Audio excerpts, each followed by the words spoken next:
Bienvenidos todos a Audio Lectura Cristiana. ¿Cómo puede un pecador acercarse al Dios Santo? ¿Quién puede hallar favor ante el trono del Rey del Universo? ¿Sobre quién descansa la mirada complaciente de Dios? Estas son preguntas que han inquietado a los creyentes a lo largo de todas las generaciones. Y precisamente a ellas responde el puritano Richard Sibbes en el sermón que escucharemos a continuación. Tomando como base la oración de Nehemías, Sibbes nos muestra que Dios se deleita en recibir a aquellos cuyos corazones desean sinceramente temer su nombre.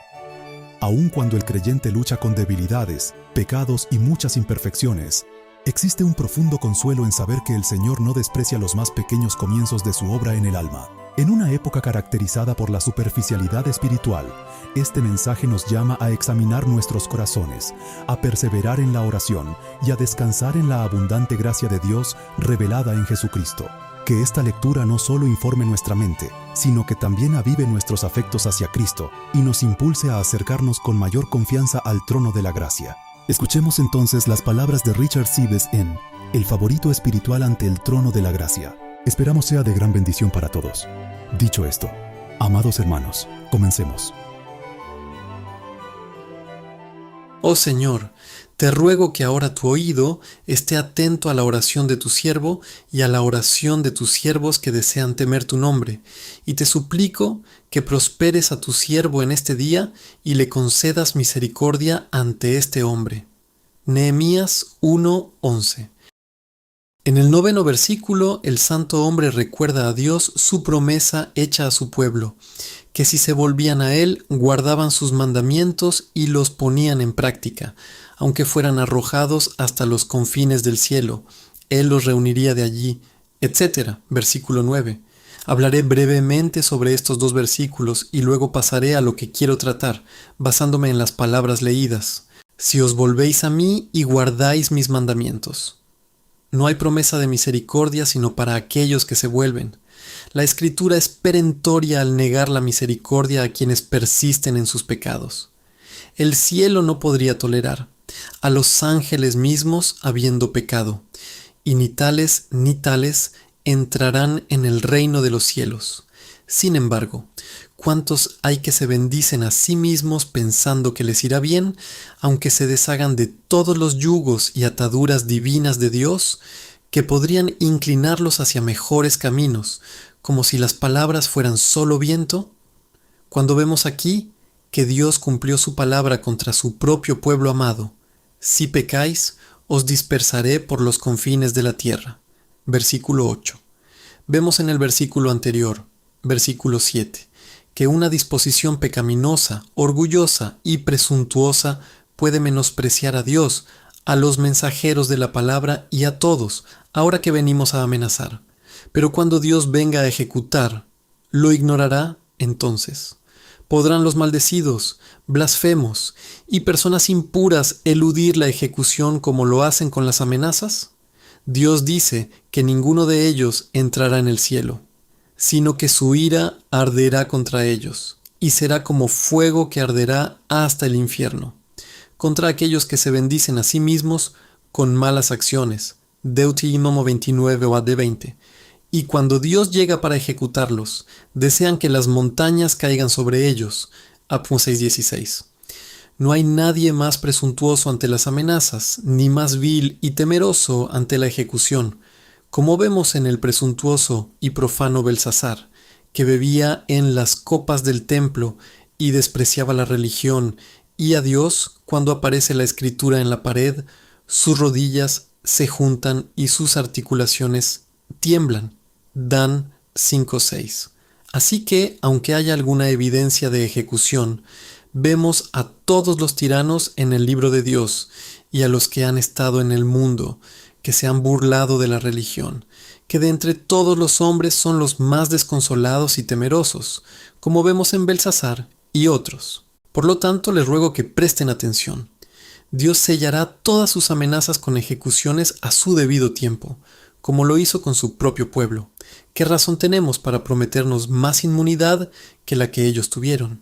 Si os convertís y guardáis mis mandamientos y los cumplís. Aquí hay 3 condiciones.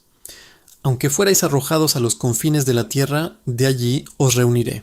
Si os arrepentís, El santo Nehemías le recuerda a Dios su promesa y su argumento parte de lo semejante e incluso de lo menor a lo mayor.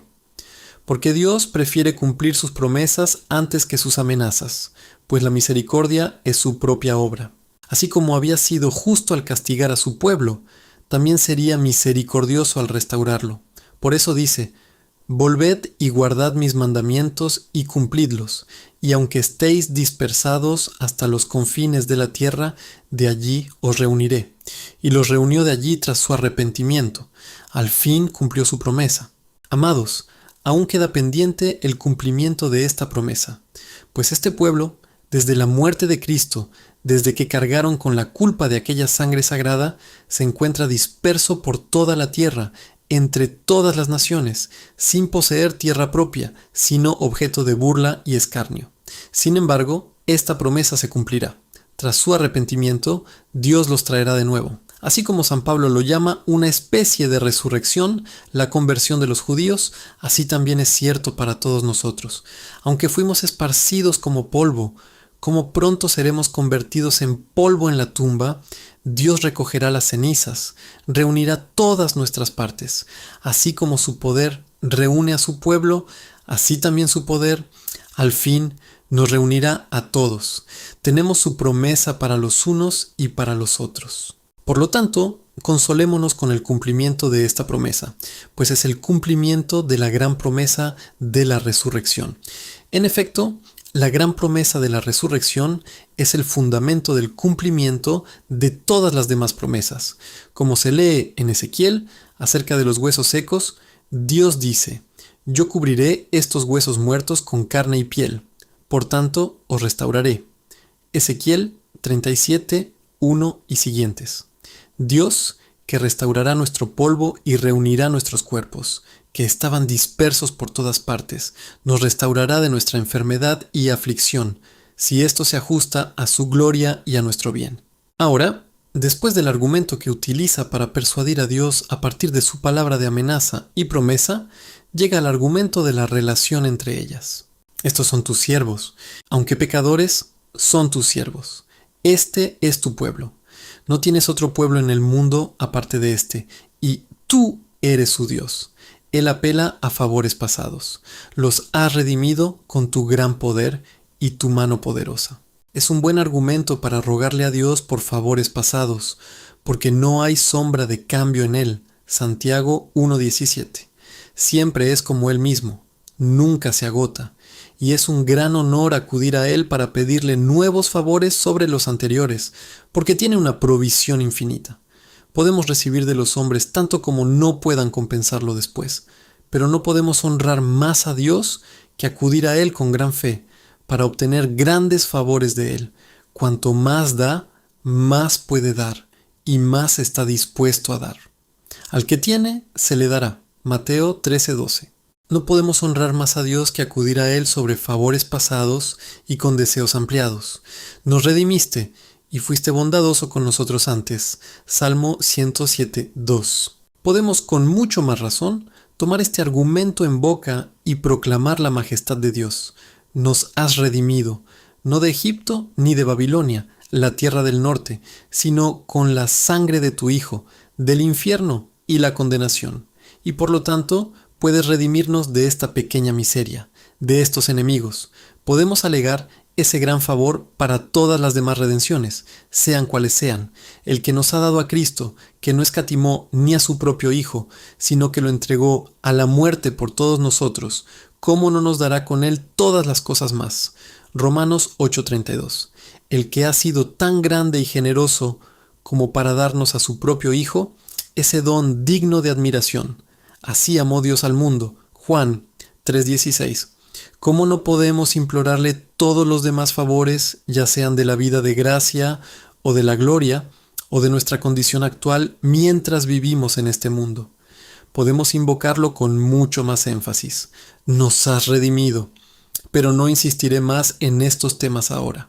En el versículo 11 vuelve a insistir en ello y repite lo que había dicho antes. Señor, te ruego que prestes atención a la oración de tu siervo y de tus siervos que desean temer tu nombre, que tu oído esté atento a la oración de tus siervos. es una oración, y tú eres un Dios que escucha la oración. Son tus siervos y tú los cuidas. Aquí hay solo algunas peticiones en esta gran súplica.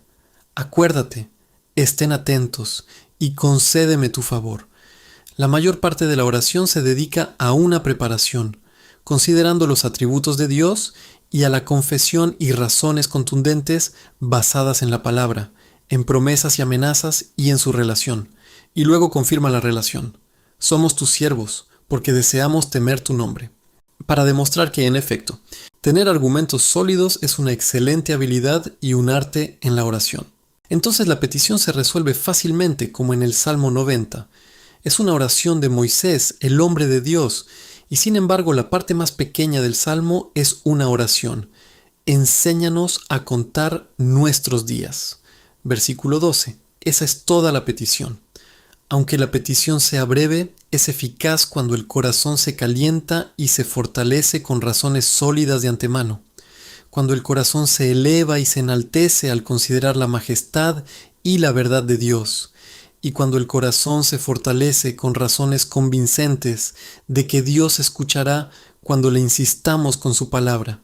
Digo, cuando el corazón se eleva y se calienta de esta manera, todas las peticiones se resuelven fácilmente.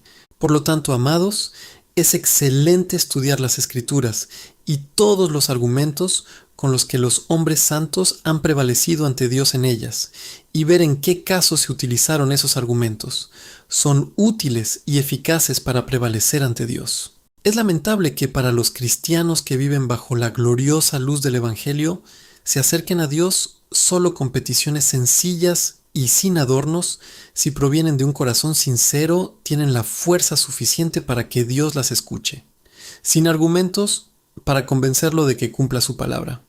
No pueden obligar a Dios con su promesa, ni con argumentos que ya lo hayan obligado antes. Basta con que un niño llore a su padre o a su madre para que su clamor sea atendido de inmediato. Pero si no se trata de un niño, sino de un adulto, el padre busca argumentos convincentes para presionarlo.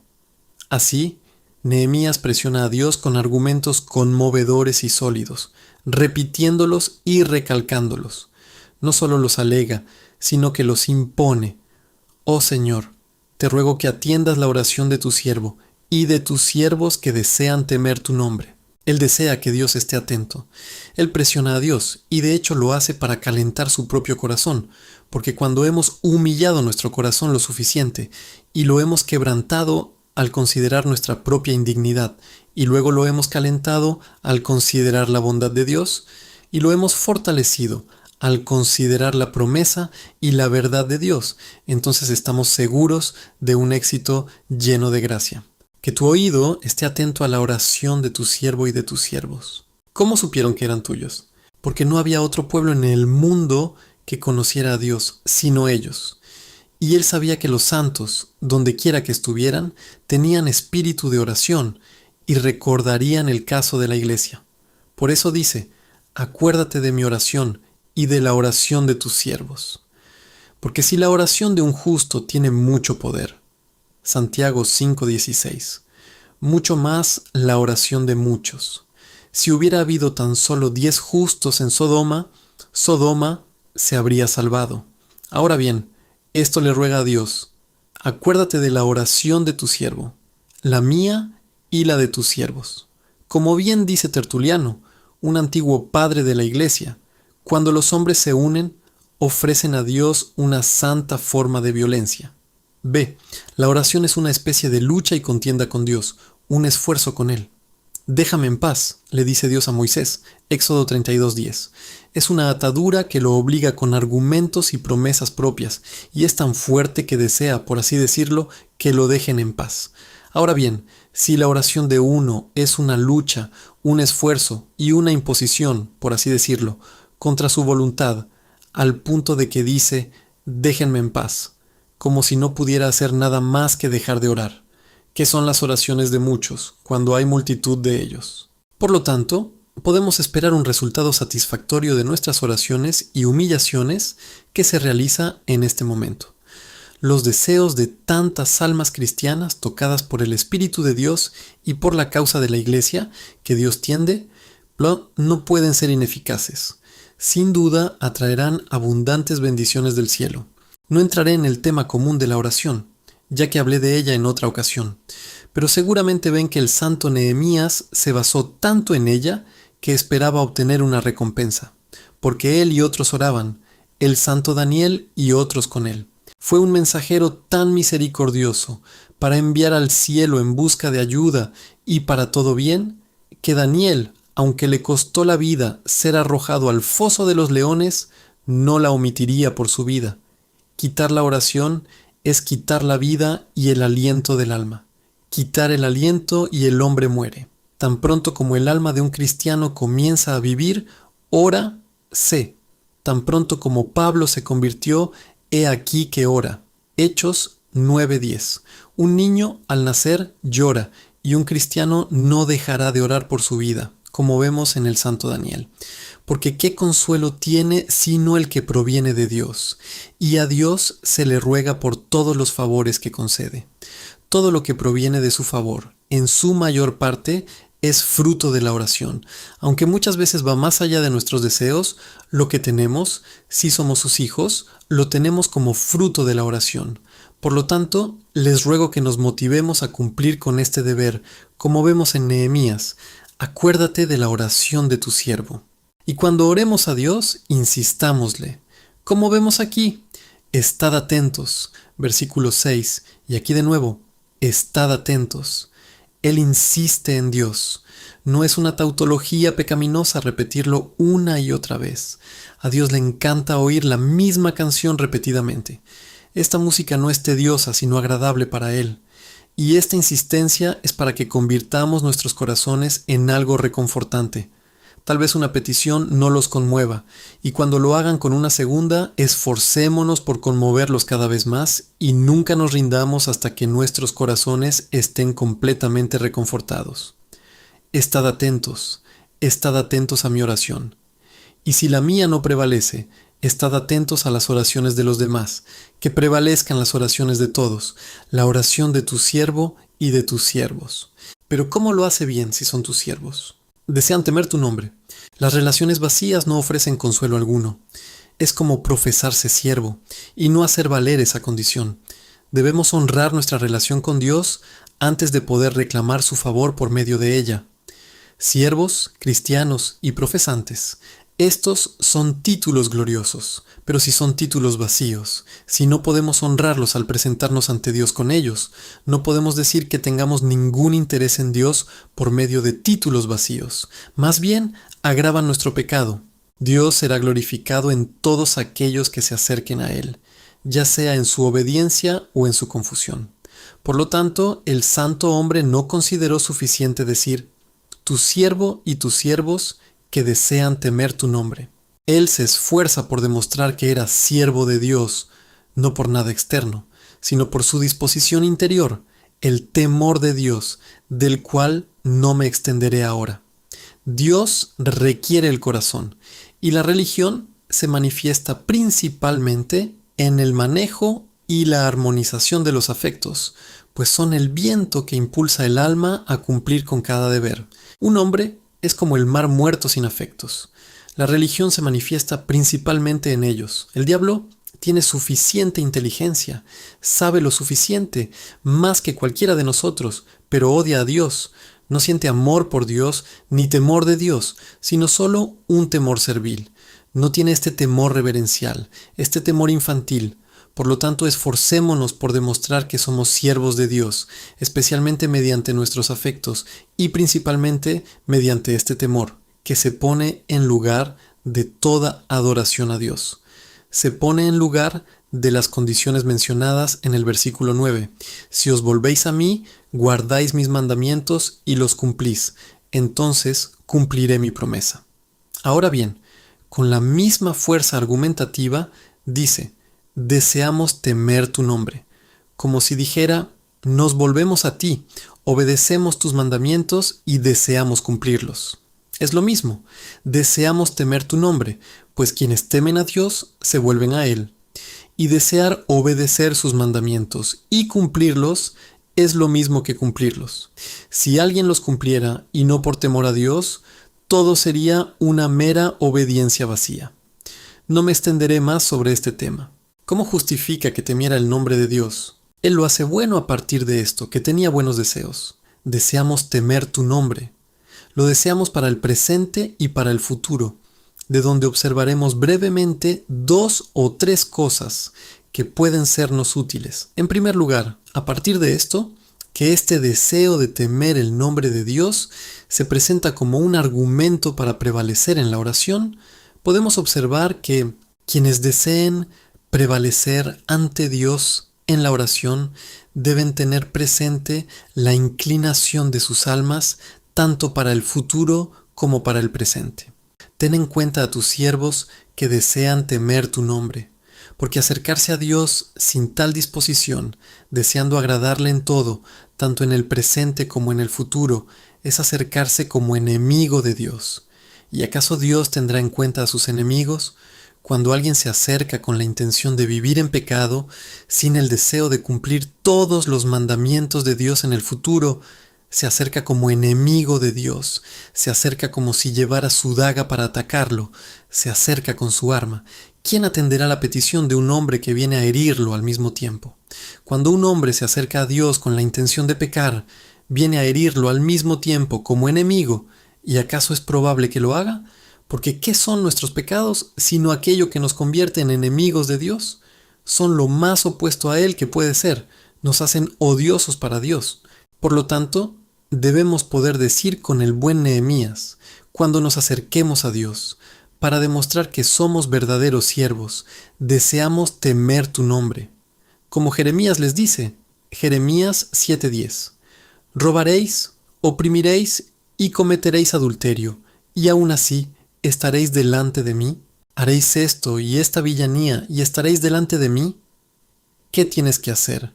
Dice Dios, Salmo 50:16 y siguientes, para tomar mi nombre en tu boca y aborrecer ser reformado. Si aborrecemos ser reformados y no deseamos servir a Dios en el futuro, ¿qué tenemos que hacer para tomar su nombre en nuestra boca, especialmente en el santo ejercicio de la oración? Salmo 66:18. Si en mi corazón albergara iniquidad, Jehová no oiría mi oración. Si un hombre solo albergara vivir en iniquidad en el futuro, Jehová no oiría su oración. Por lo tanto, si queremos prevalecer ante Dios en nuestras súplicas, debemos decir con el santo Nehemías, deseamos que en el futuro temamos tu nombre. Les ruego que lo recordemos. Y luego, omitiendo otras cosas, deseamos temer tu nombre, vemos que la religión se manifiesta especialmente en los deseos sagrados. La esencia del cristianismo radica en el anhelo de ser un cristiano íntegro con todo el corazón. La religión reside más en los afectos del alma que en sus acciones y obras. Se manifiesta más en las resoluciones y propósitos del alma que en cualquier logro que podamos ofrecer a Dios. Hay un profundo deseo en todas nuestras acciones. Por eso, el santo hombre dice aquí, deseamos temer tu santo nombre. ¿Por qué los deseos son tales pruebas de la verdad de la gracia? Porque son las inquietudes inmediatas del alma. Los deseos, los pensamientos y demás se producen directamente del alma, sin ayuda del cuerpo ni manifestación externa. Revelan el carácter y la estructura del alma. Por lo tanto, Dios juzga al hombre por sus deseos, y aquello que desea, si es un deseo verdadero, lo tendrá y participará de ello. El hombre piadoso desea servir a Dios todos los días de su vida y lo hará para siempre. El impío desea ofender a Dios para vivir eternamente. Dios lo mira según sus deseos. No pecará siempre aquí, pero debido a su deseo infinito de pecar, será castigado en el infierno eternamente. Dios lo mira según sus deseos. Dios valora a los hombres por sus deseos. Pero ¿cómo se puede conocer la verdad de estos deseos? Mencionaré algunas señales. La veracidad de esos deseos puede comprobarse así. 1. Si son deseos constantes y no fugaces, pues entonces provienen de una nueva naturaleza. La naturaleza es fuerte y firme. El arte es para un turno al servicio de otro turno. Cuando los hombres personifican algo, no lo hacen por mucho tiempo. Las criaturas que son obligadas a hacer esto y aquello regresan rápidamente a su propia naturaleza, pero cuando un hombre hace algo naturalmente, lo hace constantemente. Así, los deseos constantes demuestran un alma santificada y una nueva criatura. Demuestran que la imagen de Dios está impresa en el alma. Por lo tanto, podemos saber que son deseos santos, que brotan de un alma santa, si son constantes, si son deseos perpetuos, y no como un torrente que se desata repentinamente por el momento y luego se desvanece. Son constantes. 2. Y asimismo, si estos deseos son deseos sinceros y fuertes, y no solo fuertes, sino deseos crecientes, deseo tras deseo, deseo alimentado con deseo, nunca satisfechos hasta que sean satisfechos. Los deseos fuertes y crecientes argumentan la verdad de los deseos, como en verdad un hijo de Dios nunca tiene suficiente gracia, nunca suficiente fe, nunca suficiente amor, ni suficiente consuelo, hasta que llega al cielo. Son deseos que crecen cada vez más. El Espíritu de Dios, que es la fuente en él, brota cada vez más lejos, hasta que brota a la vida eterna, hasta que termina en el cielo, donde todos los deseos se cumplirán, todas las promesas se realizarán y todas las imperfecciones se eliminarán. Hasta entonces siguen siendo deseos que crecen. Deseamos temer tu nombre y agradarte en todo. 3. Nuevamente los deseos verdaderos no son sólo del favor de Dios, sino de gracias para el cambio de nuestra naturaleza.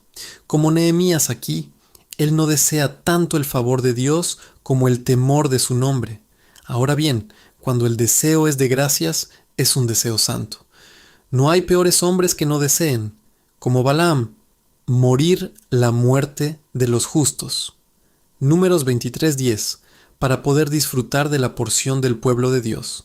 Pero desear la gracia, que es opuesta a la naturaleza corrupta, como el fuego y el agua, este es un argumento de un principio santo de gracia en nosotros. ¿De dónde brota este deseo? Cuando deseamos aquello que es un contraveneno para la naturaleza corrupta, que tiene antipatía hacia la corrupción. Por lo tanto, cuando un hombre, desde lo más profundo de su corazón, puede desear, oh, si pudiera servir mejor a Dios, si tuviera más libertad para servirle, si tuviera un corazón más grande, más mortificado, más desapegado del mundo. Oh, si pudiera temer más a Dios, y de entre todas las gracias, si es un deseo sincero, es por aquellas que nos refrenarán de nuestros placeres pecaminosos, nos limitarán a nuestra libertad carnal, nos acercarán a Dios y nos harán más espirituales. El deseo de estas gracias revela, en verdad, una verdadera naturaleza del alma. 4.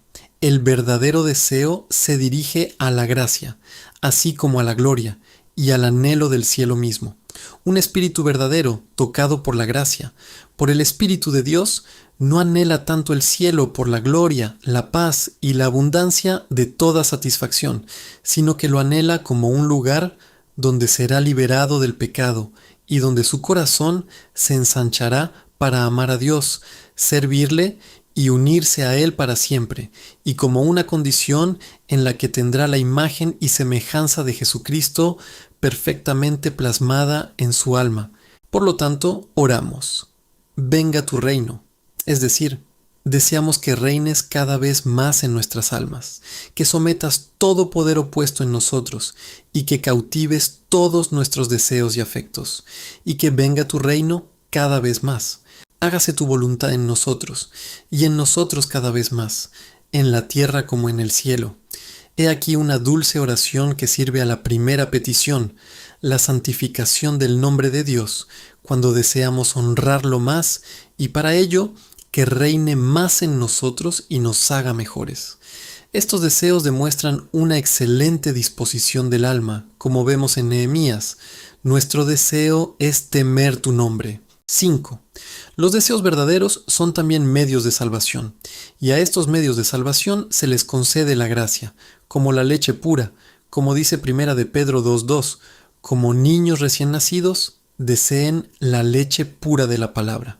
Donde un hombre tiene deseos santos de alguna gracia y los tiene con sinceridad, deseará los medios por los cuales esas gracias puedan obrarse con mayor eficacia en su corazón. Por lo tanto, oirá la palabra como la palabra de Dios. No viene a oír la palabra por la elocuencia del hombre que la pronuncia, que la mezcla con sus propias palabras. No viene a oírla como si fuera lengua humana, sino que ve a Dios en ella. Es la poderosa palabra de Dios, porque va acompañada de la eficacia del Espíritu para obrar las gracias que Él desea. Por lo tanto, un hombre puede saber, por su gusto por la verdad divina, si desea la gracia. Quien desea la gracia desea los medios que la transmiten, y especialmente en la medida en que la transmiten, como niños recién nacidos, deseen la leche pura de la palabra. No se puede calmar a un niño con nada más que leche. No desea mezclas ni combinaciones, solo leche. Así, un verdadero cristiano desea sobre todo las verdades divinas, porque el Espíritu de Dios es eficaz por medio de ellas para obrar gracia y consuelo en él.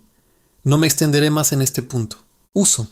La observación reconfortante es esta: que los cristianos débiles que encuentran debilidad, flaqueza y fragilidad en sus prácticas pueden consolarse con su deseo de temer a Dios, adorarlo y servirle si sus deseos son verdaderos. Por lo tanto, en Isaías 26:8, la iglesia le alega a Dios: en el camino de tus juicios te hemos buscado, etc. El anhelo de nuestras almas es hacia tu nombre. Lo presentan como un argumento convincente ante Dios. Así que cuando nos acercamos a Dios, el anhelo de nuestras almas es hacia tu nombre. Señor, nuestros esfuerzos son débiles y frágiles, pero el anhelo de nuestras almas es hacia tu nombre, y no apagarás la mecha humeante. Mateo 12:20. Por lo tanto, nos acercamos a ti con estos deseos débiles y pobres que tenemos. El Señor cumplirá los deseos de los que le temen. Sal. Corazón Como 19, si no son más que deseos, si son deseos verdaderos, crecientes y constantes, y deseos de gracia, así como de felicidad, como mostré antes. La razón por la que Dios los acepta es, en parte, porque brotan de su propio espíritu. Estos deseos son la inspiración del espíritu, pues al igual que en los lugares donde se desentierran manantiales, estos se reconocen y se descubren por los vapores. Los vapores indican que allí hay agua, algún manantial, si se excavara. Así pues, estos deseos, estas súplicas a Dios, pidiendo gracia y consuelo, estas súplicas espirituales, demuestran que hay un manantial interior y un espíritu en nuestro interior, de donde provienen estos vapores y deseos. Por lo tanto, son aceptados por Dios, porque brotan de su propio espíritu, y puesto que apuntan hacia el cielo, para mostrar que un hombre se ha vuelto, pues aquí se pone en lugar de volverse. Volved a mí, dice Jehová. Versículo 9. Y él responde aquí en lugar de volverse: mi deseo es temer tu nombre, porque cuando el deseo se altera, entonces la estructura del alma se altera, un hombre se vuelve hacia otro camino. El deseo es el peso del alma. ¿Qué lleva al alma sino el deseo? Ahora bien, cuando el alma se lleva por otro camino que antes, argumenta una alteración de la estructura. Por lo tanto, a Dios le place aceptarlas. Os ruego que entremos a menudo en nuestra propia alma y examinemos cuáles son nuestros deseos, cuál es la inclinación de nuestra alma, qué causa queremos tener para prosperar y prevalecer en el mundo, la de Cristo o la del anticristo, pues Dios nos valora según la naturaleza de nuestros deseos, quienes desean temer tu nombre. Y te ruego que prosperes hoy tu siervo. Ahora llega su petición. Prospera, te ruego, a tu siervo en este día. No cede mucho ante Dios en asuntos particulares, pues sabía que debía tratar con un Dios omnisciente, sino que encomienda su petición en general. Prospera, te ruego, a tu siervo, etc. Debía servir al rey, y durante su servicio debía velar por el estado de la iglesia, para la reedificación de las murallas y puertas de Jerusalén. Ahora dice en general: prospera tu siervo. Deja en manos de Dios cómo y de qué manera, pues como dije, debía tratar con un Dios infinitamente sabio. Solo ora en general: prospera tu siervo en este día. Él vuelve a mencionar la relación de siervo para enseñarnos que cuando nos acercamos a Dios, debemos considerar nuestra relación con Él. Si somos verdaderos siervos o no, qué trabajo realizamos para Él, con qué propósito lo hacemos, si lo hacemos para agradarle como siervos o no. Ya mencioné la relación de siervo. Añadiré algo aquí, porque la repite 4 o 5 veces en esta breve oración. En todos nuestros servicios debemos mirar a Dios, pues nuestro propósito en nuestras obras muestra cuál es, sean de siervos o no. Así como el sello en una ficha la hace válida, si tiene un buen sello, no es el material lo que la hace válida. Un sello en plata la hace válida tan bien como el oro, aunque el metal oro sea mejor.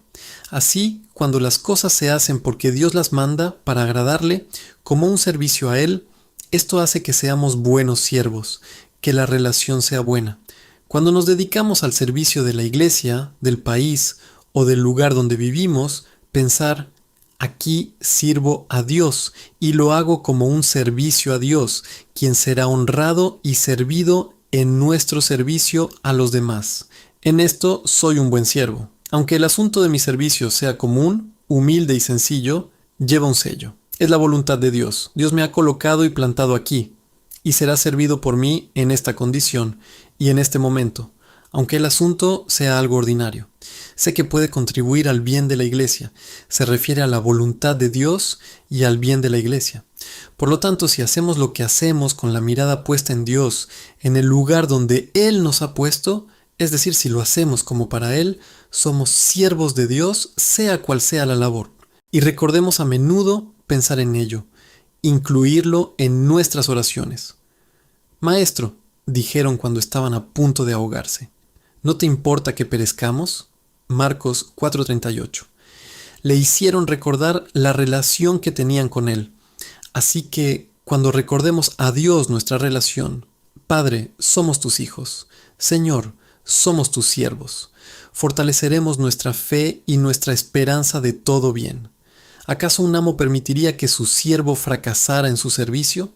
Ciertamente, Dios jamás rechazará a los siervos fieles que le han servido durante mucho tiempo. Esto nos recuerda nuestro deber y fortalece nuestra fe, pues así como es una palabra de servicio de nuestra parte, también es una palabra prometedora de todo bien de parte de Dios. ¿Acaso espera que los amos sean buenos con sus siervos, porque tienen un amo en el cielo? ¿Y acaso el gran amo del cielo no será bueno con sus siervos? Como ven, Él sigue la relación. Haz prosperar a tu siervo en este día. ¿Qué se incluye en la palabra prosperar? Incluye no solo el éxito, que es el resultado principal de todo, sino todo lo que tiende al éxito. Haz prosperar a tu siervo hoy, es decir, guía a tu siervo hoy sobre cómo actuar y comportarse, y asimismo, asiste a tu siervo. Cuando lo guíes, asiste con tu fuerza, guíalo con tu sabiduría, hazlo prosperar con tu gracia, dale éxito en todo, incluye guía, asistencia y éxito. Al decir haz prosperar a tu siervo, incluye estas cosas. En primer lugar, reconocemos que en nosotros mismos no hay ni dirección, ni sabiduría, ni capacidad suficientes para alcanzar el éxito. No tenemos el poder necesario para resolver las cosas satisfactoriamente. Por lo tanto, esto nos impulsa a la abnegación, una actitud positiva cuando nos acercamos a Dios en oración.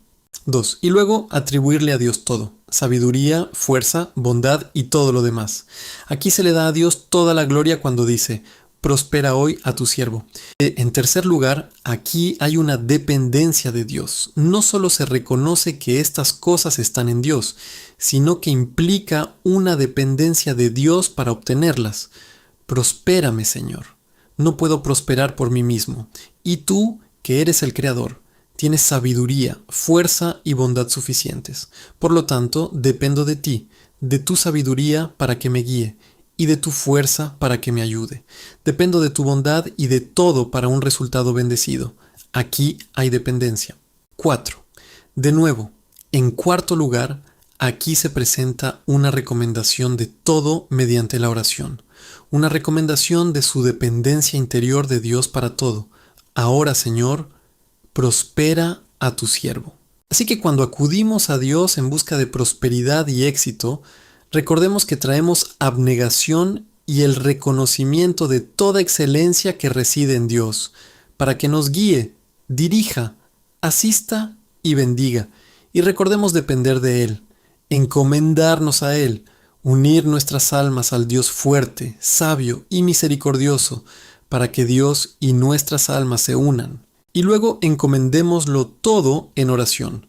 Encomendarnos a nosotros mismos y a nuestros asuntos y ponernos en sus manos, como dice la Escritura, y todo a Dios. Salmo 55:22. Y entonces haremos como el santo hombre Nehemías lo hizo aquí. Desearemos con buen propósito que Dios nos prospere. En efecto, no está en el hombre guiar y dirigir su propio camino. Jeremías 10:23. Somos criaturas oscuras y no tenemos suficiente sabiduría. Y somos criaturas débiles, no tenemos fuerza, no somos nada por nuestra propia fuerza.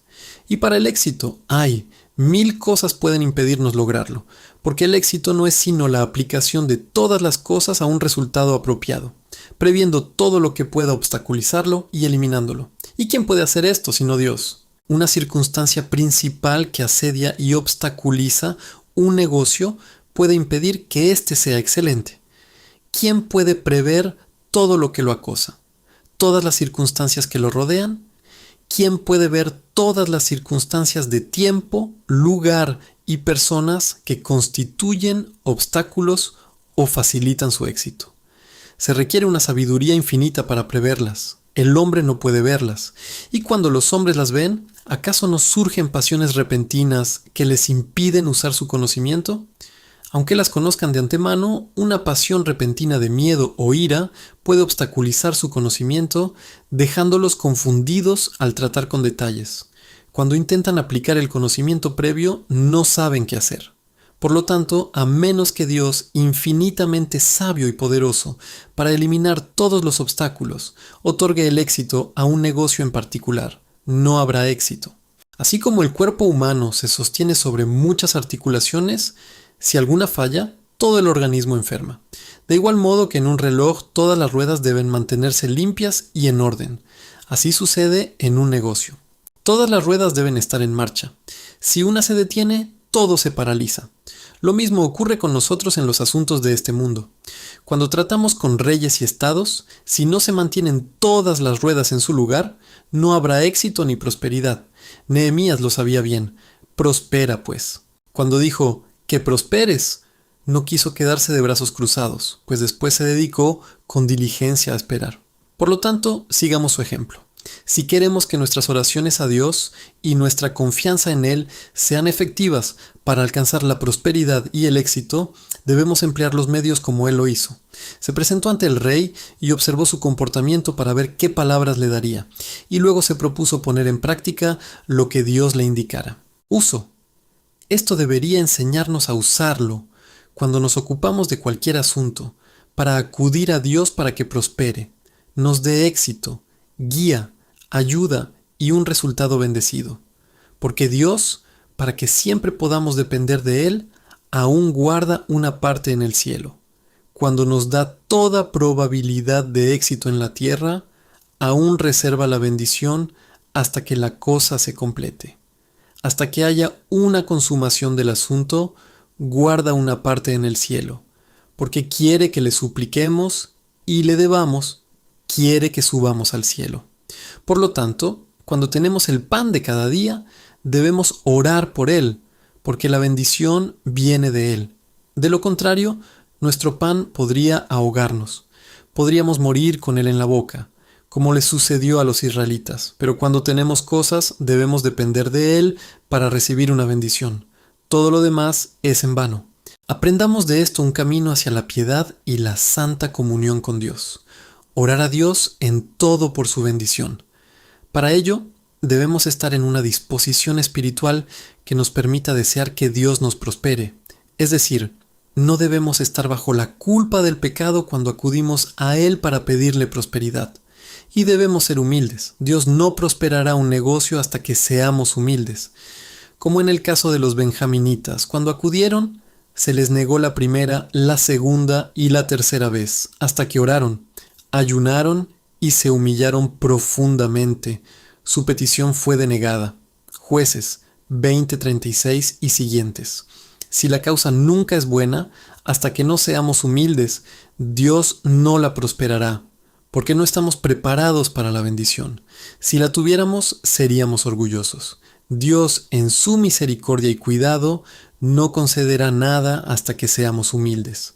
Por lo tanto, procuremos ser humildes y que el asunto por el que rogamos a Dios que nos bendiga y prospere sea bueno, o de lo contrario, convertiremos a Dios en un horrible ídolo. Hacemos, con reverencia, que así sea, un demonio de Dios. ¿Acaso pensamos que Dios dará fuerza a un mal propósito? Esto es convertirlo en un instrumento del mal, de la obra del diablo. No debemos presentarnos ante Dios con tal fuego extraño, transformándolo en lo contrario de lo que es, sino con afectos humildes, con almas arrepentidas de nuestros pecados pasados. Y que la cosa en sí sea buena, para que podamos presentarnos sin tentarlo, que la causa sea tal que deseemos la ayuda de Dios sin tentarlo, como hacemos cuando es buena y cuando nos presentamos con buena disposición. Entonces, presentémonos con el propósito de encomendar todo a su servicio. Señor, si me bendices en este propósito, la fuerza y el ánimo que me da, lo encomendaré a tu servicio. Permíteme recibir esta señal de tu amor, de que tengo un buen propósito en todo, y entonces estoy seguro de que avanzaré bien. Prospera ahora, siervo tuyo. Es un punto excelente. Si tuviera tiempo para desarrollarlo, les ruego que lo tengan presente. ¿Por qué Dios frustra y reduce a la nada muchos esfuerzos y proyectos excelentes? Los hombres se embarcan en los asuntos de Dios y en sus vocaciones, confiando en su ingenio y en el orgullo de sus propias capacidades. Llevan a cabo las cosas con orgullo y fuerza. Se comportan como dioses en un asunto, como si no dependieran de él para obtener sabiduría, guía o fortaleza. Llevan a cabo las cosas de manera carnal, de manera humana, con espíritu humano. Por lo tanto, nunca encuentran ni éxito, ni un buen éxito. Encomendemos, pues, todo a Dios. Prospera a tu siervo. Antes de emprender su labor, el santo Nehemías sembró oraciones en el seno de Dios y regó la semilla con lamento. Como se relata en este capítulo, se lamentó y oró. Cuando este asunto fue sembrado con oraciones y regado con lágrimas, ¿cómo no iba a esperar un buen éxito? Se lamentó y oró a Dios. Escucha a tu siervo. Ahora bien, cuando actuamos con santidad, podemos confiar en Dios sin tentarle. Aquello que se emprende con confianza y orgullo carnal termina en vergüenza. Cuando los hombres pretenden concebir las cosas con ingenio, astucia, intrigas y afectos humanos, Dios no será glorificado de esta manera. Dios será glorificado por criaturas humildes y dependientes, que una vez cumplidas sus obligaciones, le atribuirán todo, no a nosotros, sino a tu nombre. Dad la gloria. Salmo 115:1. La guía, la ayuda y la bendición eran tuyas.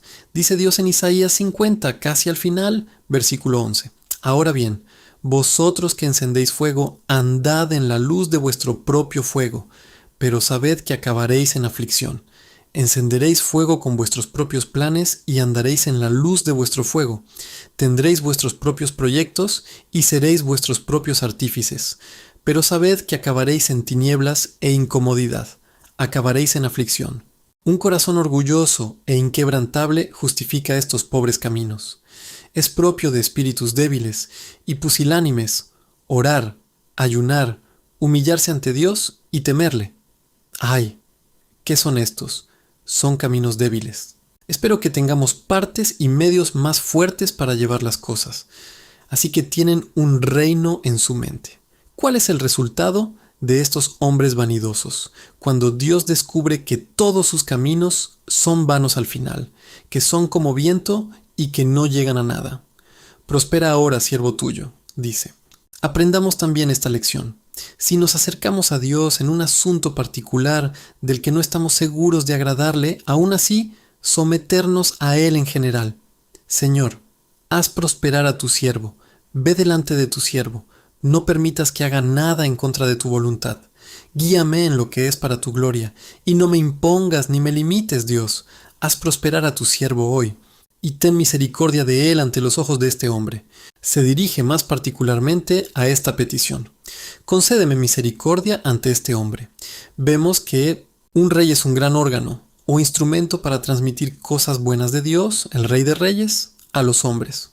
Por lo tanto, ora para que Dios le conceda el favor del rey, porque un rey es la primera rueda que mueve todas las demás y es como el sol de la república o el primer motor que mueve todas las esferas inferiores. Por consiguiente, con sabiduría divina, desea que Dios le conceda su favor, pues si lo tuviera, el rey podría someter todas las esferas inferiores a su voluntad.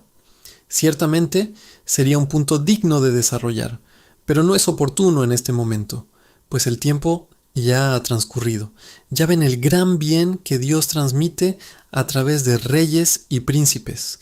Y cuando Dios quiere hacer el bien a una iglesia o a un estado, levanta padres y madres que nodrizan. Isaías 49:23. Levantará tanto reyes como Nehemías subordinados, hombres excelentes, cuando tenga cosas excelentes que hacer.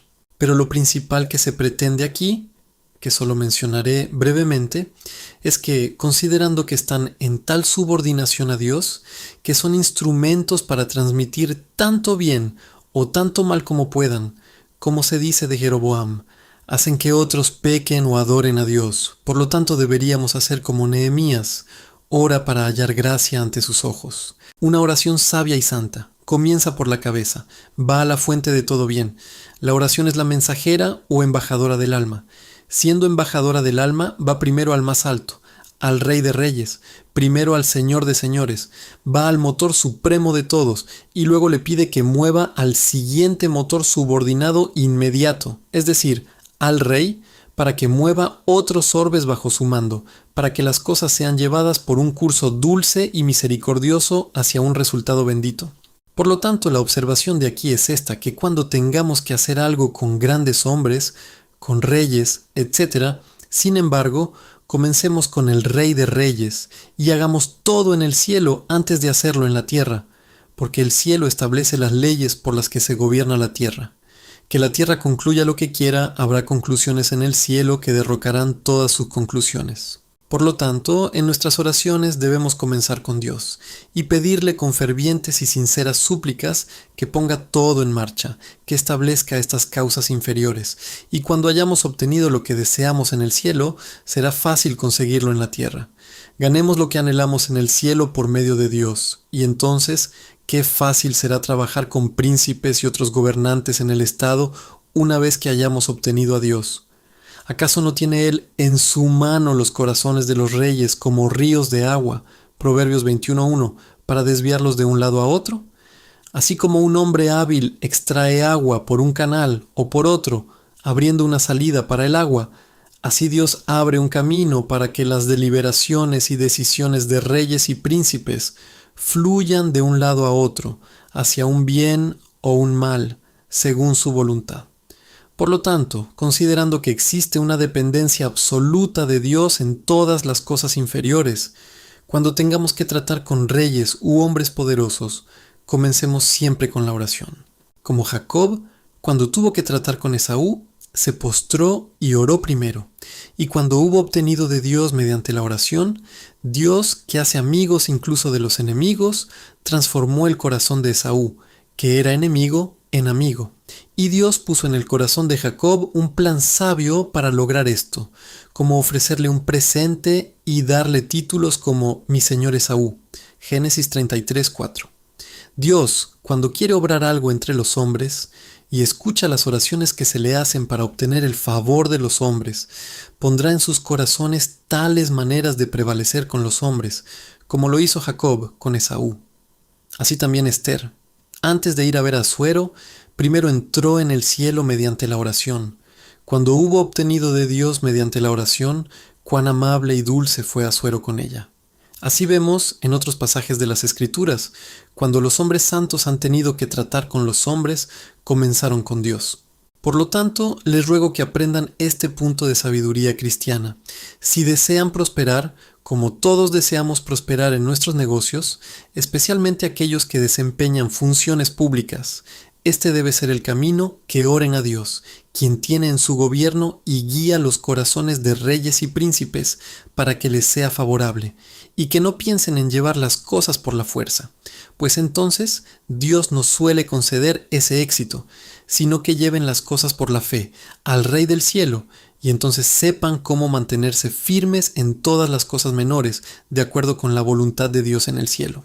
Si todos los seres inferiores dependen de Dios, entonces no debemos ofenderlo ni actuar en contra de nuestra conciencia por nadie, porque Él es Rey de reyes y Señor de señores. Él no se impone autoridad para desarmarse o inhabilitarse. Nunca se propuso establecer dioses bajo su autoridad para convertirlo en una figura insignificante, para que ellos fueran dioses y Dios un hombre o nadie, para alterar el orden de las cosas. Nunca tuvo la intención de establecer ninguna ordenanza para anularse y convertirse en nadie. Por lo tanto, digo que debemos orar a Dios por reyes, para que en nuestra obediencia estemos seguros de no actuar en contra de nuestra conciencia por ninguna criatura. Debemos hacer todo lo posible para obtener su favor y congraciarnos con Él, porque es inútil orar a menos que usemos todos los medios posibles para ganarnos su favor. Pero si no se puede lograr en buenos términos, entonces juzguen ustedes si obedecer a Dios o a los hombres. Hechos 5:29. Y como dijeron los tres jóvenes, no nos preocupa responder sobre este asunto. Nuestro Dios puede defendernos si quiere. Daniel 3:16. Y como dijo Esther, si perezco, perezco. Esther 4:16. Cuando las cosas están claras, debemos ser resueltos, pero respetando debidamente la ordenanza de Dios y a su lugarteniente en la tierra. Digo, siempre respetando debidamente, buscando el favor divino y recurriendo a la oración. El santo Nehemías ora aquí y al mismo tiempo atiende al rey. Así como el buen Jacob observó a Esaú, debemos emplear todos los medios lícitos. De lo contrario, Dios no bendecirá nuestras acciones. Recuerden que todos los gobernantes inferiores, sean cuales sean, son subordinados y dependientes, y por lo tanto deben ser regulados por un superior. Son limitados, dependientes y derivados. Dependen de Dios, de Él derivan. Por lo tanto, como dice el apóstol, los siervos deben obedecer a sus amos en el Señor. Efesios 6:5. Así también nosotros debemos obedecer y hacer todo en el Señor. Esa limitación siempre debe tenerse en cuenta, pero aún así es bueno orar para obtener el favor del Rey, porque es de suma importancia que los asuntos lleguen a buen término, y junto con la oración debe haber un medio para obtener el favor, siempre con esta libertad para hacerlo en la medida de lo posible, conservando una buena conciencia. Como existe una distinción entre civiles, hay una separación acumulativa y una privativa. Acumulativa, es decir, cuando nos desprendemos de algo de tal manera que conservamos la propiedad. Privativa, cuando cedemos la propiedad y todo lo demás. Ahora bien, Dios no se desprende de nada en este mundo como para despojarse de sí mismo, pero acumulativa deriva autoridad a otros, pero se reserva la propiedad para sí mismo. Por lo tanto, debemos obedecerle en él y con esta limitación según su favor. En resumen, cualquier buen cristiano puede ser un buen estadista en un sentido importante. ¿Cuál es ese sentido? Un buen cristiano goza de la gracia divina, posee un espíritu de oración, y su oración puede movilizar a Dios. Dios puede movilizar al rey y a sus súbditos. Ahora bien, aquel que logra persuadir a Dios para que éste, a su vez, persuada a los dioses en la tierra, sin duda será un hombre provechoso para el Estado. Y sabemos que Dios puede transformar todas las cosas y moldearlas todas. Basta con una palabra suya. Lo que Dios puede hacer, la oración también puede, pues la oración vincula a Dios, porque es la oración de la fe, y la fe, por así decirlo, vence a Dios. La oración es la llama de la fe, el motor de la fe, y la fe es una gracia victoriosa y triunfante ante Dios mismo. Si hay alguien capaz de persuadir a Dios para que bendiga a un estado, son los cristianos. Por lo tanto, ciertamente no hay buen cristiano que no sea de gran utilidad para el Estado, aunque en particular tal vez carezca de política, sabiduría y capacidad de gobierno, tiene la gracia de que Dios lo escuche y puede orar a Dios para que haga que el rey y los demás magistrados subordinados sean de su agrado. Como pueden ver, un hombre bueno puede hacer mucho bien en un estado.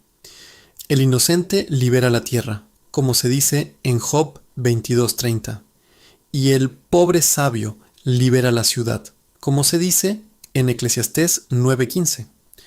Unos pocos hombres santos y misericordiosos que gozan de gracia y prestigio en el cielo pueden conmover a Dios para que todo en la tierra se desarrolle de manera armoniosa. Y sin duda, si se emplearan estos medios santos, las cosas estarían mejor. Y hasta que esto no suceda, nunca podremos esperar el éxito y el resultado que de otro modo podríamos anhelar. Se podrían decir muchas cosas de la parte doctrinal. Les daré solo una palabra, que Dios tiene nuestros corazones en su gobierno, más que nosotros mismos. Lo digo para informar nuestro juicio en un punto doctrinal. Si Dios prevé y determina las cosas en el mundo con previsión, ¿cuál será su camino? O si preordena que vayan de esta manera, ¿por qué las dirige así? Es decir, para hacer de Dios, Dios verdadero.